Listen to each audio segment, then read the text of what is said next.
Bonjour, ravi de vous proposer aujourd'hui un nouveau numéro de Hit Story avec un invité qui a été repéré par la poésie de ses mots et ses mélodies caressantes. Bonjour Baptiste W. Hamon. Bonjour. Alors je vous propose qu'on parle aujourd'hui dans cette émission de votre très belle chanson, Peut-être que nous serions heureux, qui est extraite de votre dernier album, L'Insouciance. C'est une pure merveille musicale cette chanson. Vous avez touché le public par sa justesse et son réalisme. Eh ben, c'est vrai que c'est une chanson, ça revient souvent chez les gens que c'est une de leurs chansons préférées de mon répertoire. Et c'est marrant parce que c'est une chanson c'est une des premières chansons que j'ai écrites en français il y a 5-6 ans. Et ça fait partie de celles que j'ai écrites le plus vite. Alors, des fois, il y a des chansons on se prend la tête pendant des mois, même des années.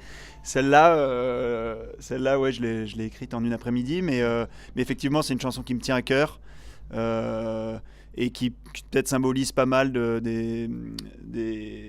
ou qui résume pas mal voilà, les sujets que j'aime aborder dans mes chansons, quoi.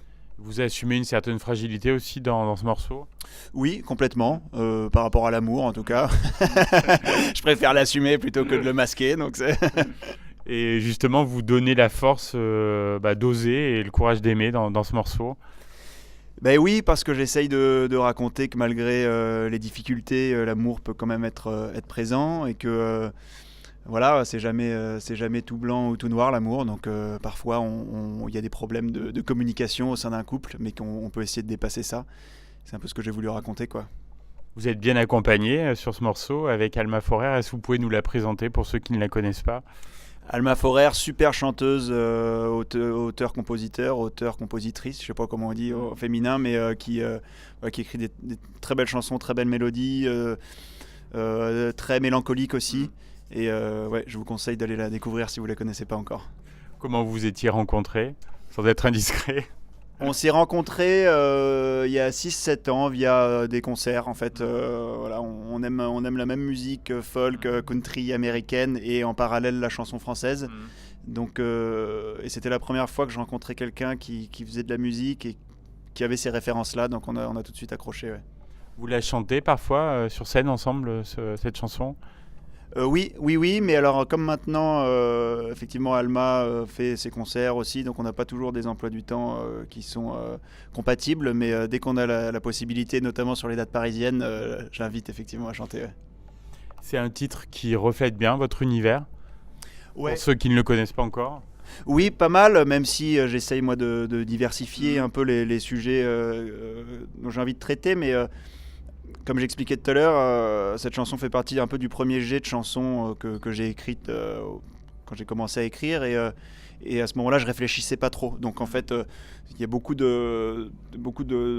d'écriture automatique dans les premières chansons que j'ai écrites et je pense que du coup ça traduisait pas mal de ce que j'avais envie d'exprimer à ce moment-là. Et ça reste une grande tendance dans ce que j'écris aujourd'hui, quoi, des chansons d'amour où l'amour est pas aussi éclatant qu'on l'espère, mais en même temps, moi je crois très fort au fait qu'il y a une possibilité de bonheur absolu malgré le fait que les amours soient parfois fragiles. Oui, il faut s'accrocher. Donc vous le disiez tout à l'heure, donc elle est venue assez rapidement cette chanson. Est-ce qu'il y a eu un élément déclencheur ou pas? Pas vraiment, non. Moi, je me souviens plus précisément sur cette chanson, mais il y a parfois des éléments déclencheurs, moi, quand j'écris des chansons, qui peuvent être, par exemple, écouter une autre chanson ou lire un poème ou parfois, même quand je lis un bouquin, un roman, il va y avoir une phrase qui peut m'accrocher. Je vais me dire, tiens, j'ai une idée. Et puis, il y a une espèce de fulgurance qui vient. C'est parfois bon, parfois moins bon, mais... et en l'occurrence, pour cette chanson, je me souviens plus. Votre album L'Insouciance, dont est extraite la chanson, est sorti en 2016 et il a reçu un accueil très chaleureux des critiques à sa sortie. Est-ce que vous êtes heureux de son parcours avec le recul?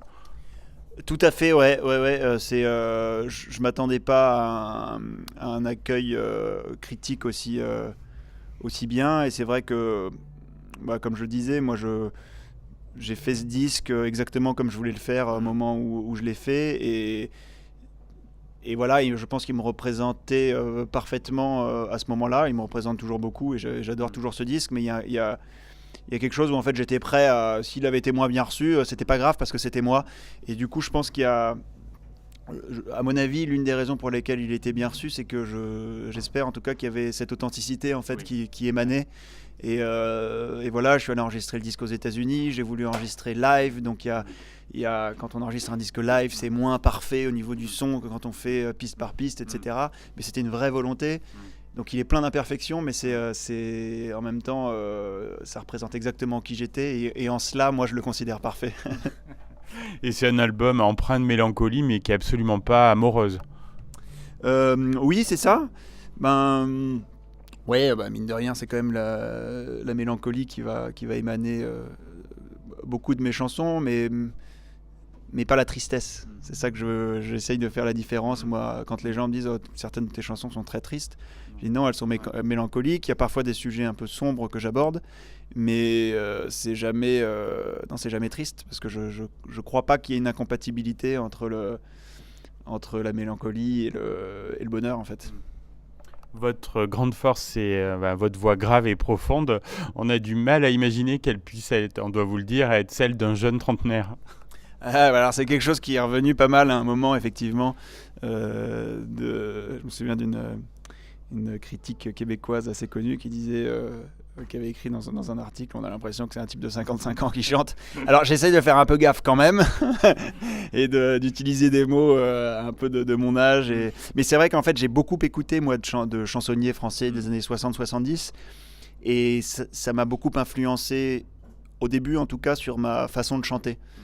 Et voilà, et je trouve qu'il y a quelque chose d'assez majestueux dans la façon d'utiliser la langue chez des gens comme Brel, Reggiani, Barbara. Et même si je pense que c'est important de vivre avec son temps et de rester moderne, il ne faut pas non plus complètement occulter la façon dont les gens chantaient à cette époque-là. Sur scène, vous êtes dans votre élément? Ouais, j'adore la scène. J'adore la scène.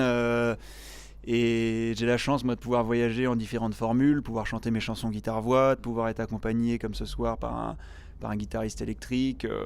Parfois, je fais des concerts, on est 4-5 sur scène. Et j'aime autant jouer dans un salon que jouer à la Maroquinerie à Paris, qui est une salle de 500 personnes. Donc oui, j'aime la scène et plus que jamais. Ouais. Je crois que vous êtes très fier d'une prochaine tournée aux Pays-Bas, en 2019, c'est ça? Exactement.